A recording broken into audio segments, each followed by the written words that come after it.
We don't have a massive history of slasher films here in Australia. For many years, our genre films were mostly swept under the rug, with the notable exception of Mad Max and the franchise that followed it.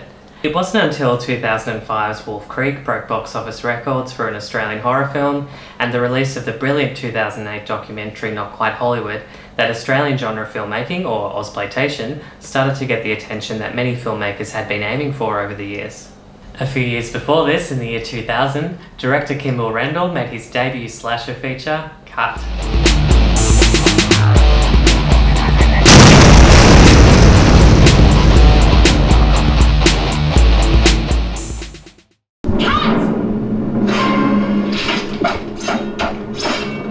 In Cut, it's the mid-80s and the low-budget horror film Hot Blooded is being made, starring stuck-up and bossy American actress Vanessa Turnbull, played by Molly Ringwald.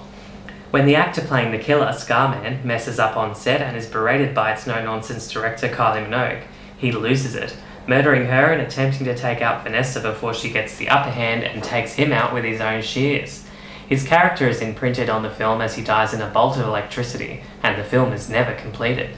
A decade later, a group of young film students led by Raffi, Jessica Napier, and Hester, Sarah Kantz, decide their school project will be to finish the film.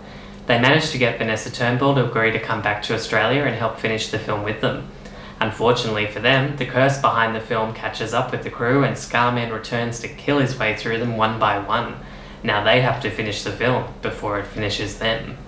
This is a really fun and funny film from the start, as the cheesy film within a film opens the movie and we get the first glimpses of our cast. Kylie Minogue gives probably her best feature film performance to date as Hillary, and her death is very tongue, and I mean tongue-in-cheek. Minogue is a champ for going along with the joke and being able to take the mickey out of herself. The same could be said for Ringwald as Vanessa, a very meta role in which an 80s movie star from the US is brought to Australia to star in a low-budget slasher. She's hilarious in this and has some very funny one-liners from a witty screenplay by Dave Warner. Cut is in a similar vein to Scream. It's self-referential, provides commentary on horror and its conventions with plenty of references and quotes.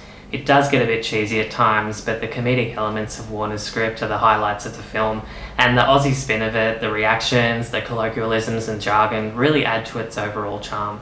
In terms of the rest of the cast, Jessica Napier is a strong lead and final girl as Raffi, and plays it straight really well, bouncing off Ringwald's boisterous and more over-the-top performance. She's believable in her emotions and motivation to get the film done. In a clever and quite progressive touch, Hester, played by Sarah Kantz, brings some queer representation to the film. There weren't many queer characters in Australian film and TV at the time that weren't being played for laughs. Hester is the producer, crushing on her director, and even gets a smooch in quickly, but she's not a stereotypical character at all. She has a great monologue about the catharticism of horror films and their social value, and her chase scene with Scarman, where she puts up a good fight before succumbing to a nasty death involving a logging machine, is one of the best moments in the film. The remainder of the cast, including some early work by Stephen Curry, are all fantastic, and their well-developed characters combined with the funny and clever writing all play well off each other. Probably the biggest downfall of Cut and the most notable difference to its inspiration, Scream, is that it's just not that scary. Don't get me wrong, I do love this film.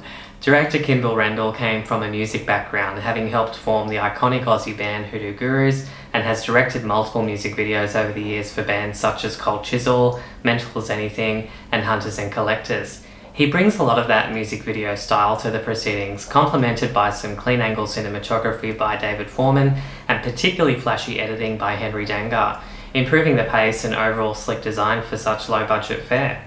Where a more experienced horror director such as Wes Craven excelled in Scream, wherein taking a clever funny script but still making it scary, Rendall isn't as successful in building the tension and suspense enough to get the audience on the edge of their seat or jumping out of it.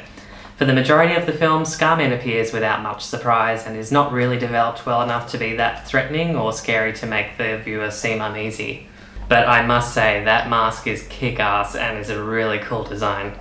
The kills in Cut, however, are actually pretty well staged and some of the best I've seen in the Ozploitation and horror genres. There's a pretty cool and hilariously visceral decapitation followed by Cassie's death as Scarman stylishly throws a meat cleaver at her, which nails her to the door. There's also a neat double death as Scarman douses Julie and sets her on fire, then immediately blows up the car that Rick is hiding in. There's a very creative kill during the third act of the film where Scarman once again stylishly throws his shears, knocking the police detective off her feet and right onto a garden tap, which he then uses to waste a bit of precious water. Excellent makeup effects to complement these interesting ideas really take Cut up another level and make it all the more memorable. Cut was filmed in and around the city of Adelaide in South Australia for about 4 to 6 weeks in 1999, mostly on location at the massive old house where the majority of the film is set.